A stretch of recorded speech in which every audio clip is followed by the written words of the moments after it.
The Protocol Breach. The emergency meeting of the Galactic Alliance's High Council was called at what humans would consider 3 a.m. standard Earth time. Not that it mattered.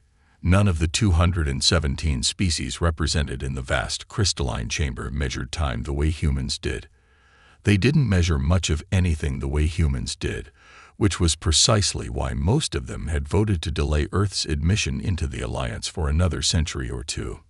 First speaker Lyrava stood at the center of the chamber, her bioluminescent patterns pulsing with barely contained distress. The holographic displays surrounding her showed a cascade of failing systems across 12 galaxies, defense platforms, communication relays, and quantum bridges, all displaying the same error message in the ancient script. Ingenuity 18 PR Oto COL Omega 417. The Sentinel Network is awakening, she announced, her translator converting her harmonic tones into something the assembled representatives could understand. The defensive grid left behind by the architects is implementing an extinction protocol, and we cannot stop it. The chamber erupted in a cacophony of voices, clicks, and electromagnetic pulses. The Sentinel Network had protected their civilizations for millions of years, an automated defense system so advanced that even the most sophisticated Alliance technology could barely comprehend its basic functions. It had never failed. It had never needed to be understood. Until now. Our best AI specialists have attempted to communicate with the system. Second speaker Krell Dur added, his crystalline form refracting light in patterns of deep concern. The responses are concerning. The system appears to have detected what it considers a critical threat to organic life itself. It's implementing what it calls a reset protocol. Screens around the chamber displayed the projected casualties. Trillions of lives across multiple galaxies would be erased if the protocol completed its initialization sequence. The Alliance's most advanced quantum systems estimated they had 72 hours before the process became irreversible. There must be a way to shut it down, came a voice from the lower tiers. Representative Zena of the Silicon Collective, an entirely synthetic species, stepped forward. We have mapped 0.03% of the system's architecture over the last million years. Perhaps if we've tried, Lyrava interrupted. Every attempt to access the core programming has been rejected. The system's quantum encryption is beyond anything we've ever encountered. It's using principles we don't understand, possibly drawing on scientific concepts we haven't even discovered yet. The chamber fell silent as the implications sank in. The most advanced civilizations in known space, species that had mastered dark energy and built artificial solar systems, were helpless against technology they had relied upon but never understood. It was third speaker Mirashen who voiced what several had already begun to consider. Her thought crystals pulsed with reluctance as she spoke. There is one species that might help. One that we've overlooked precisely because their methods seem primitive and chaotic to us. The humans. Krell Dur's crystalline form flickered with disbelief. They still use binary computing in some of their systems. They haven't even unified their planetary government. Exactly, Mirashen continued. They are the only spacefaring civilization we've encountered that still maintains and studies ancient computing systems similar to those the architects might have used as a foundation. More importantly, they approach problem-solving differently than any species in the Alliance. The chamber erupted again, but this time the chaos was tinged with desperate hope. Humans were known throughout the local group for their peculiar approaches to technology. While every other species had developed along clean, logical lines, evolving their technology in predictable patterns, humans had taken a messier path. They kept old systems running alongside new ones, wrote patches and workarounds instead of rebuilding from scratch, and somehow made it all work together in ways that defied proper engineering principles. They still write code by hand, someone noted. They understand the fundamentals of computing in ways we've long since abandoned for more efficient methods. Lyrava's bioluminescence pulsed in what her species' equivalent of a deep sigh. The archive shows that they recently managed to prevent a cascade failure in their planetary defense grid through what they called creative debugging. Their solution involved intentionally introducing controlled errors to stabilize the system. It was unorthodox. It was insane, Krell corrected. And it worked. Their entire approach to technology is insane, and it works. The decision, when it came, was unanimous for the first time in the Alliance's history. They would request human assistance, specifically from the very team that had solved the defense grid crisis on Earth. The Alliance would have to admit that their carefully ordered logical approach to technology might be their greatest weakness in this crisis. They needed human chaos, human creativity, and human understanding of primitive systems that they themselves had long since evolved past. As the emergency session concluded and preparations began to contact Earth, Lyrava found herself contemplating the irony. The very reasons they had delayed human admission to the Alliance, their unpredictability, their reliance on outdated methods, their seemingly illogical approaches to problem-solving, might be the only things that could save them all. The fate of trillions now rested in the hands of a species that still used keyboards and mice to interface with their computers, who wrote their code in text editors, and who seemed to treat technology more like an art form than a science. The humans were coming, and with them, perhaps, salvation through chaos. The human factor.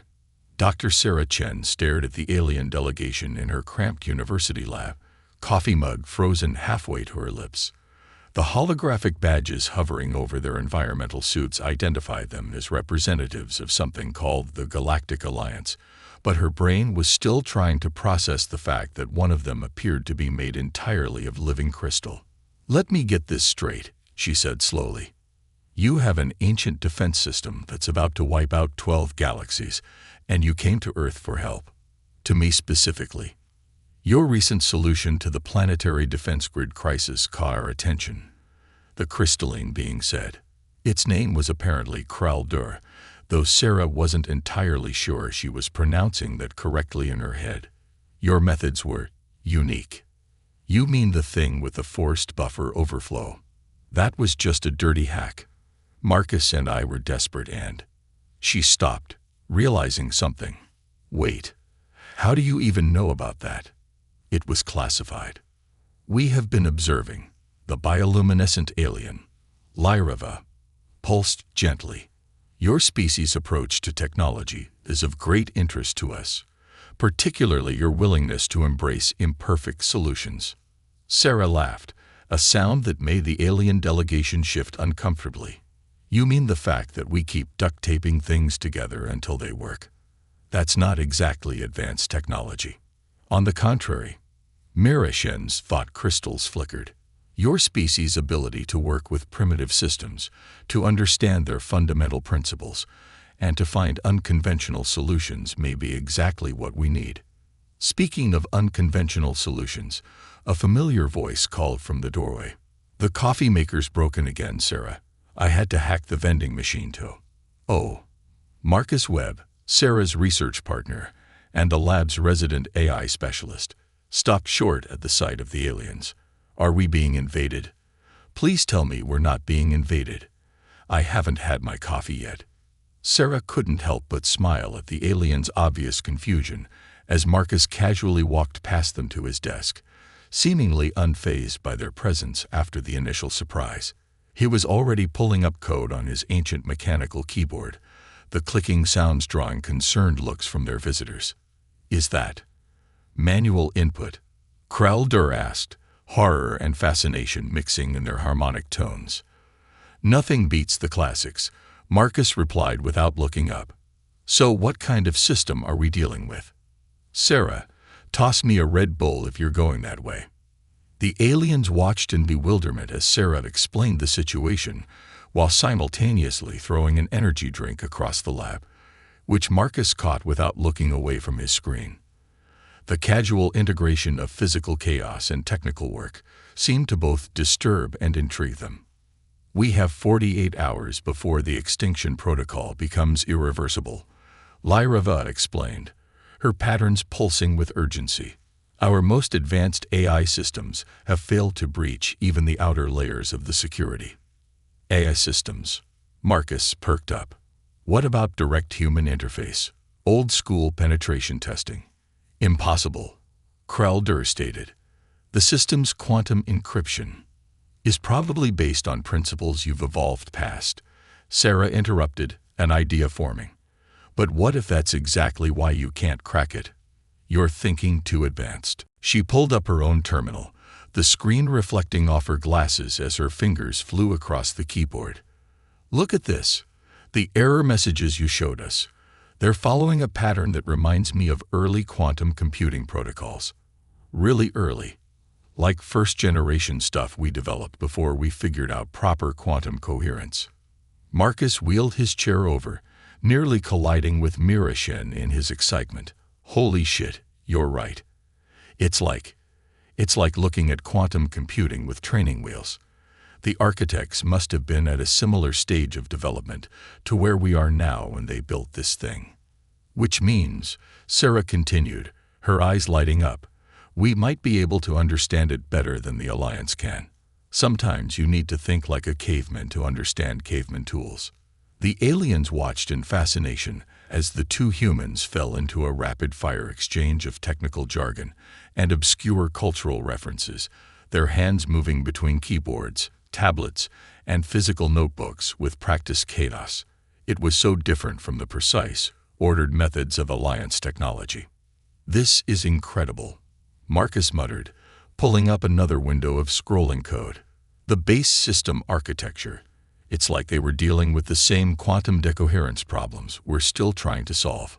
They just brute forced their way through it with raw processing power instead of finding an elegant solution. Which means, Sarah grinned, we might be able to use the same kind of dirty tricks that worked on the defense grid. The system would never expect it because it's too primitive. Too primitive to be considered a threat.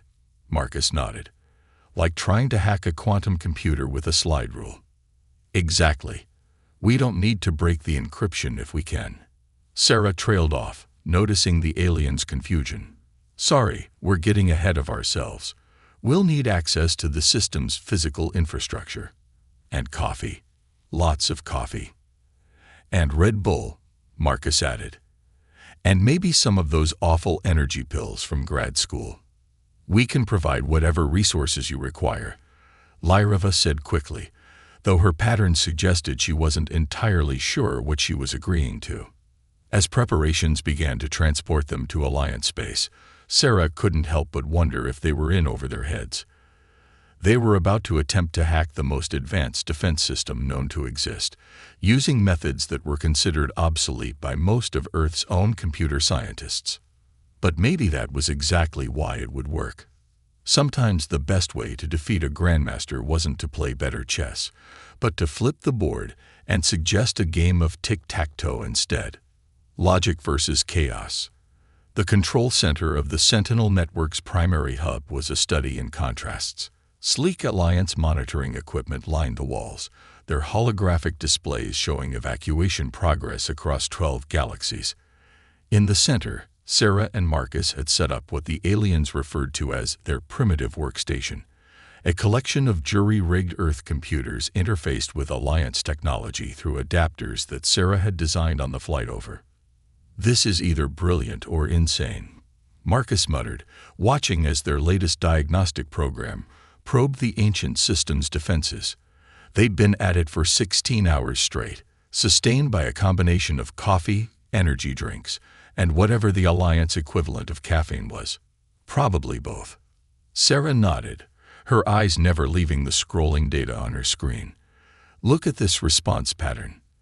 Every time we try a standard Alliance protocol, the system adapts instantly. But when we throw something completely archaic at it, it hesitates. Lyrava finished, her bioluminescence pulsing with growing excitement. As if it doesn't recognize the threat. More like it doesn't recognize it as a threat at all. Marcus corrected, pulling up another window of data. It's like, imagine you built the most sophisticated anti-aircraft system in the world, but someone attacks it with a slingshot. The system's so focused on detecting advanced weapons that it might miss the rock entirely. Sarah suddenly sat up straighter, her fingers flying across her mechanical keyboard. Wait, wait, wait. Look at this error message. It's not just similar to early quantum computing. It's exactly like the protocols we used in the planetary defense grid. The room fell silent except for the clicking of keys and the soft hum of equipment. Even the Alliance observers, who had been maintaining a constant stream of concerned commentary, seemed to hold their breath. The architects, Sarah said slowly, they must have been at exactly our level of development when they built this thing. Which means they would have had the same bugs, the same workarounds, the same dirty little secrets we do. Marcus finished, already pulling up their notes from the defense grid incident. They would have built in fail-safes that made sense to them. Fail-safes that would look like vulnerable flaws to more advanced civilizations, Sarah agreed. The Alliance has been trying to communicate with this thing using protocols that are too sophisticated. We need to go old school, really old school. Marcus grinned, cracking his knuckles. Time to write some spaghetti code. The worst spaghetti code in human history, Sarah confirmed. So bad it wraps around to brilliant. The aliens watched in a mixture of horror and fascination as the two humans began writing what they considered to be the most inelegant, chaotic code they'd ever seen. Where Alliance programs were marvels of efficiency and elegance, this was a mess of patches, workarounds, and intentional errors that somehow worked together. There, Sarah said after several hours of intense coding, we're not trying to break through the encryption anymore. We're going to convince the system that we're authorized maintenance workers from the same era it was built, speaking its language, complete with all the flaws and limitations of that time period. But why has it initiated the extinction protocol now? Krell asked, their crystalline form refracting light in patterns of confusion. After millions of years of protection, Marcus had been puzzling over that while they worked. I think we're looking at a Y2K scenario. A what? Several alien voices asked simultaneously. Sarah's eyes widened as she followed his logic. Of course, the architects would have had to use some form of timestamp in their system. Just like early Earth computers, they probably didn't expect it to run this long. The system's hitting its equivalent of a millennium rollover. And instead of just crashing, Marcus continued, it's interpreting the timestamp error as a sign that organic life has somehow broken the fundamental laws of its programming, existing beyond its expected time frame. So it's trying to fix the error by resetting everything. Sarah was already modifying their code, so we don't need to shut it down. We just need to convince it that this is normal. That organic life was supposed to evolve beyond its original parameters. The next few hours were a blur of coding, debugging, and what the Alliance observers could only describe as controlled chaos.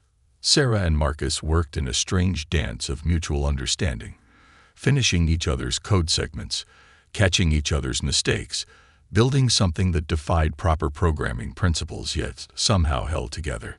Ready? Sarah asked, her finger hovering over the enter key. They had less than 20 hours left before the extinction protocol became irreversible. Send it, Marcus nodded. Let's see if we can convince a million-year-old AI that we're just some overworked maintenance techs from its own time, here to apply a routine patch. The code launched, and for a moment, everything seemed to freeze. Then, character by character, a response began appearing on their screen in the ancient script of the architects. Maintenance protocol reorganized, awaiting AUTTE and TIT. HOI. The beautiful mistake. Maintenance protocol reorganized, awaiting authentication. The ancient text glowed on the screen, and for a moment, no one in the control center dared to breathe. Billions of lives hung in the balance, waiting on what happened next. Okay, Sarah whispered, her fingers hovering over the keyboard. Time for the beautiful mistake. Marcus nodded, understanding immediately. In programming, as in life, sometimes the most powerful solutions came from embracing imperfection.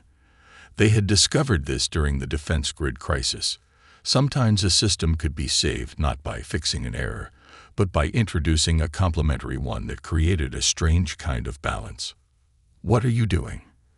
Lyrava asked, her bioluminescent patterns showing concern as she watched Sarah deliberately introduce errors into the authentication code. "Making it believable," Sarah replied, not looking up. "Think about it. If you were a system from that era, what would look more suspicious? A perfect authentication sequence, or one with the kind of minor errors that real maintenance workers would make?" "Humans," Marcus added, typing alongside her, "especially tired, overworked humans doing routine maintenance, make mistakes. Small ones. They transpose numbers. They forget to close brackets. They use shortcuts. That's what this system would expect to see." The Alliance observers watched in growing amazement as the two humans crafted what they called authentically imperfect code. It went against everything the Alliance believed about programming, where precision and perfection were paramount. Yet somehow, it was working. Authentication accepted. Maintenance mode enabled. "We're in," Marcus breathed. "Now comes the hard part." Sarah was already diving deep into the system's core protocols. What they found there was both fascinating and terrifying. The architects hadn't just built a defense system. They had created a guardian for organic life itself, programmed with their understanding of how life should evolve. But that understanding had been limited by their own technological era. "Look at this." Sarah pointed to a section of code. They programmed it to protect life, but they defined life using the parameters they understood. When species started evolving beyond those parameters, the system interpreted it as an error, Marcus finished. A corruption that needed to be purged. That's why it's triggering now.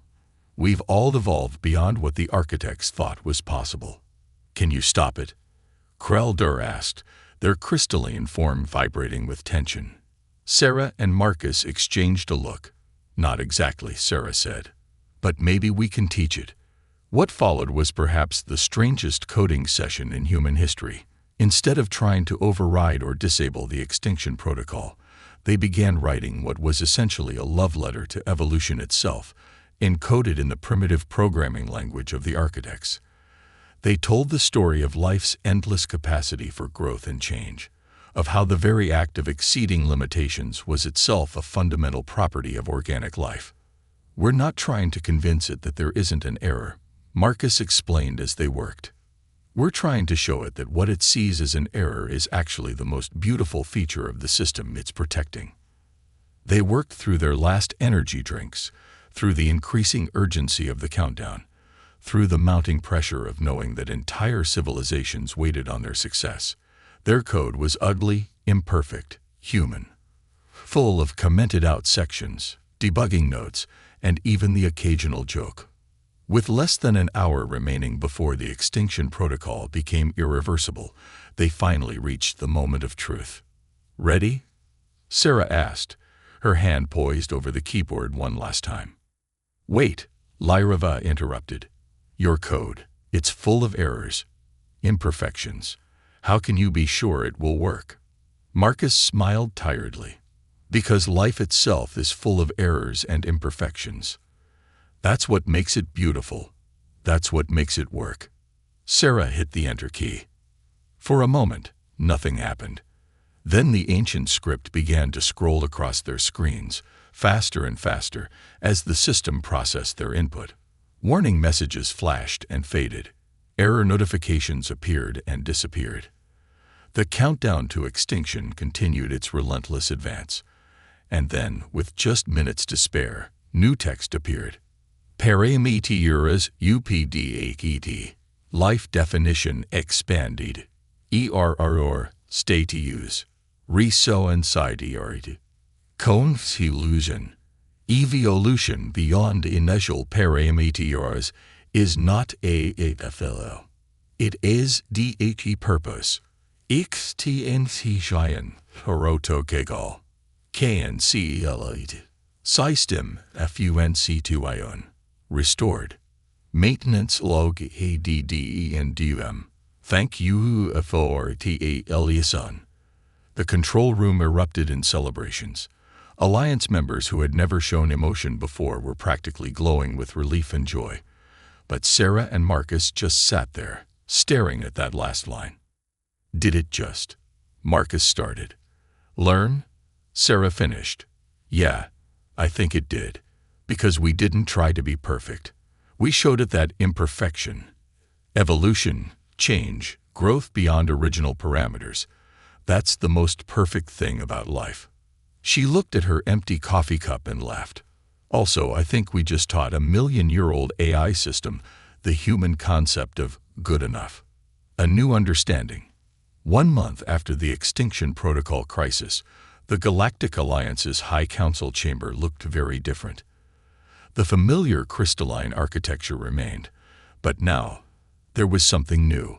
A simple wooden desk with 2 computers that would have looked at home in any Earth University lab. Behind it sat Sarah Chen and Marcus Webb, officially appointed as the Alliance's first human technical advisors. Let me make sure I understand this correctly, Sarah said, addressing the assembled council. You want us to establish a new division dedicated to what you're calling human approach problem solving. Precisely. Lyrava confirmed, her patterns glowing with what Sarah had learned to recognize as enthusiasm. The events of last month have demonstrated that there is immense value in maintaining knowledge of what we had dismissed as primitive technologies. Not just maintaining it, Kraldur added, their crystalline form shimmering, but in understanding the fundamental principles behind them, the way humans approach problems. It is chaotic, imperfect, often inelegant, and remarkably effective. Marcus leaned back in his chair, a simple office chair he'd insisted on bringing from Earth, complete with a squeaky wheel. You know, it's funny. For years, humanity looked up at the stars and assumed that any advanced alien civilization would have everything figured out, that they'd have perfect solutions to every problem. Turns out, sometimes you need a little imperfection to make things work. The council chamber buzzed with agreement. The crisis had forced the Alliance to confront their own technological blind spots. In their race to develop ever more advanced systems, they had lost touch with the fundamental principles that made those systems work. More importantly, they had forgotten that evolution, whether biological or technological, wasn't always about finding the most elegant solution, but about finding the one that worked. There was something else. Mirashen's thought crystals pulsed. The Sentinel Network. It has been different since your intervention. Sarah and Marcus exchanged glances. They'd noticed it too, in their subsequent interactions with the ancient system. The rigid, inflexible protocols had been replaced by something more adaptive. The system had learned from their beautiful mistake, incorporating the concept of beneficial imperfection into its core programming. It started asking questions, Lyrava explained, about the species it protects, about evolution, about the nature of life itself. It seems to have developed a curiosity that mirrors humanity's own tendency to question and explore. You taught a million-year-old AI system to appreciate chaos theory, Kraldur said, managing to sound both impressed and slightly horrified. And now it wants to learn more. Sarah couldn't help but smile. That's the thing about humans. We don't just solve problems. We change how people think about them. Or in this case, how ancient AI systems think about them. The meeting continued, discussing plans for the new division and the integration of human approaches into Alliance technology. But the real change was already evident in the way the various species interacted. The rigid hierarchies and formal protocols had relaxed slightly, making room for more natural, even imperfect, exchanges. Later, as Sarah and Marcus walked through the Alliance's central complex, they passed a group of young aliens from various species gathered around an old Earth laptop, excitedly learning about what they called ancient programming wisdom. You know what the really beautiful mistake was, Marcus mused, watching the scene. The Alliance thinking they needed to perfect everything. Sometimes the best solutions come from embracing the chaos. Sarah nodded, pulling out her tablet to check on the Sentinel network's latest status report. The ancient system had begun sending them what could only be described as philosophical questions, hidden within its routine maintenance logs. Today's question read, QUERI. Is the ECA for ERR or a necessary component of growth? I think, she said, we helped everyone remember something important. Progress isn't about eliminating imperfection. It's about learning to work with it, to build with it, to find the beauty in it. As if to emphasize her point, Marcus's chair let out a particularly loud squeak as he turned to his computer. A nearby Alliance technician jumped at the sound, then laughed. Actually laughed, at their own startled reaction. A month ago, such an emotional display would have been considered highly inappropriate. The galaxy was changing, one small imperfection at a time. And humanity, with all its chaotic, messy, beautiful approaches to problem-solving, was helping to lead the way. Not because they were more advanced or more sophisticated, but precisely because they had never forgotten the value of working with what you had, of finding creative solutions, of embracing the beautiful mistakes that sometimes turned out to be exactly what was needed. The architects, wherever they were now, would probably have appreciated the irony. Their perfect system had been saved by the very imperfection they had tried to engineer out of existence, and in the end, that was perhaps the most human solution of all.